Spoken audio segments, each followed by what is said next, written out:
एक बार की बात है, एक जंगल में एक बहुत प्यारा सा छोटा सा हिरनी रहती थी। वो बहुत चंचल थी। वो एक जगह ज्यादा दिन तक नहीं रहती थी। दूसरों हिरणों की तरह उसको झुंड में रहना बिल्कुल भी पसंद नहीं था। इसी कारण वो सारा दिन इधर उधर घूमती रहती थी।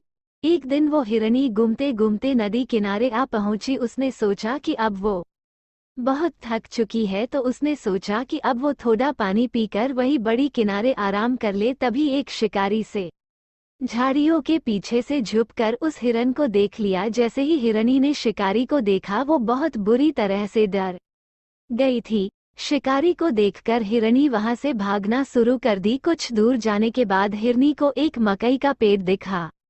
उसने सोचा कि इसके पहले शिकारी आकर मेरा शिकार कर ले, तो उससे पहले ही मुझे इस खेत में जाकर छुप जाना चाहिए और शिकारी मुझे देख नहीं पाएगा और मैं बच जाऊंगी। और इतना कहकर हिरण मकई के पेड़ के खेत में जा छुपी थी।